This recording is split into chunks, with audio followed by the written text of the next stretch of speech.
ચાલતા ચાલતા શિવકાશી, વિષ્ણુકાંજી, શ્રીરંગ ક્ષેત્ર અને એને સેતુબંધ ત્યાં પાવન કરી અને નીલકંઠ પ્રભુ એક એક તીર્થમાં જઈ તીર્થ અને તીર્થત્વ આપી નદીઓમાં સ્નાન કરી બધી નદીઓને પાવન કરતાં કરતાં મારા પ્રભુ હવે ભૂતપુરી જવા માટે આગળ વધ્યા છે.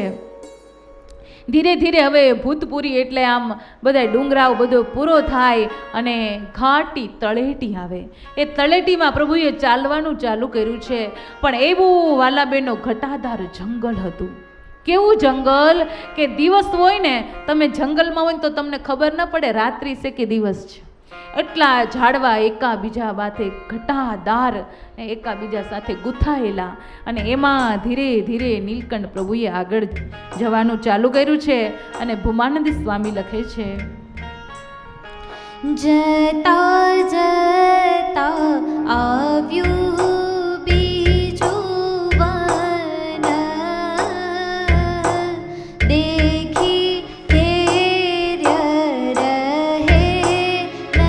નહીં મન. જતા જતા આવ્યું બીજું વન,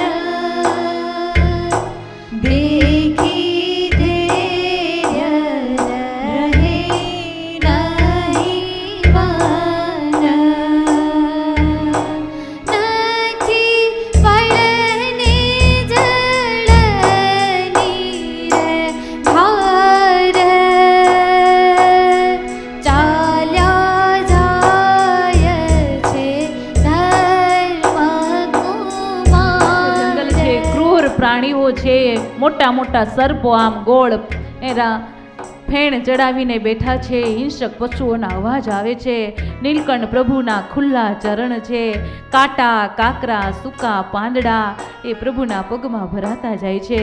અંધારામાં પ્રભુ બે હાથથી આમ જગ્યા કરતા કરતા કરતા આગળ જાય છે.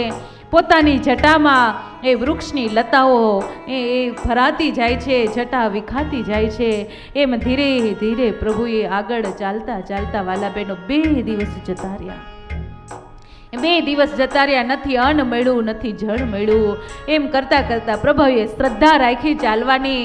3જો દિવસ વીતો, ક્યાંય પણ અન્ન કે ફળ તો નહીં, પણ વાલાબેનો જળ પણ મળ્યું નથી. 3જો દિવસ પસાર થયો, 4થો દિવસ આવ્યો.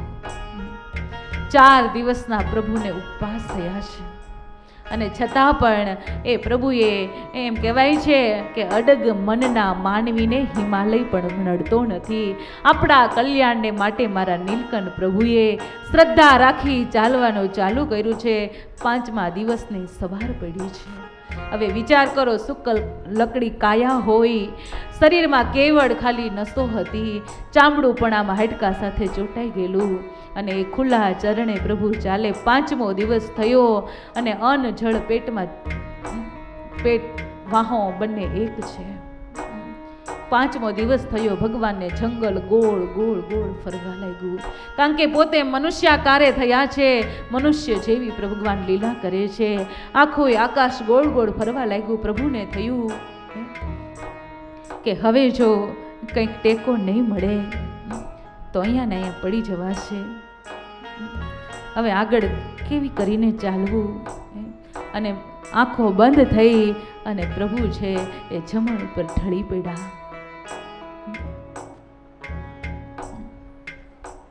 ઠાકોરજીને એમ થયું કે હજી થોડીક હિંમત ભેગી કરીને ઊભા થઈ. ઠાકોરજી ફરીથી ઊભા થયા છે. 2 ડગલા આગળ ચાલ્યા. ફરીથી શરીર લથડવા લાગ્યું. પ્રભુએ આમ જમણો હાથ લંબાવ્યો, આંખો બંધ છે કે ક્યાંક ઝાડવાનો એક ટેકો આવે કે ડાળી બાળી પકડાઈ જાય તો હું આગળ વધું. પણ રોજના સાથીદાર વૃક્ષો પણ આમ દૂર દૂર જાય. હાથમાં કાંઈ ડાળી આવી, પ્રભુએ ડાબો હાથ લંબાવ્યો કે અહીંયા કંઈક વૃક્ષનો ટેકો આવે તો એ રાખી અને થડે ઊભો રહું. એ ડાબો હાથ પણ ખાલી આવ્યો. નીલકંઠ પ્રભુએ બંને હાથ અધર કર્યા છે કે ઉપર કંઈ ઝાડવાની ડાળી આવે તો હું પકડી અને ટેકે ઘડીક ઊભો રહું, ચક્કર બંધ થાય. પણ વાલા બહેનો એ બંને પણ હાથ ખાલી આવ્યા અને એવા જોરદાર ચક્કર આવતા તો હે રાજન, મારા પ્રાણ આધાર, મારા પ્રાણ વલ્લભ એ મારા નીલકંઠ છે જમીન ઉપર એકદમ ઢળી પડ્યા છે. કોણી માસૂમ કાયામાં આ કાકરા કાંટા એ ખૂતી ગયા છે. બેભાન અવસ્થામાં નીલકંઠ પ્રભુ જંગલમાં એકલા અટુલા પડ્યા છે. સારી સૃષ્ટિને અન્નદાતા આજે જંગલમાં એકલા અન્ન વિના અકળાય છે. એ રાજન, મને લાગે છે કે મારા ગુરુ શુકમુનિ જ્યારે સતાનંદ સ્વામી આ જ્યારે ગ્રંથ લખતા હશે, આ ચરિત્ર લખતા હશે, ત્યારે મને લાગે છે કે હે રાજન, મારા ગુરુની કલમ પણ રડતી હશે આ ચરિત્ર લખતા.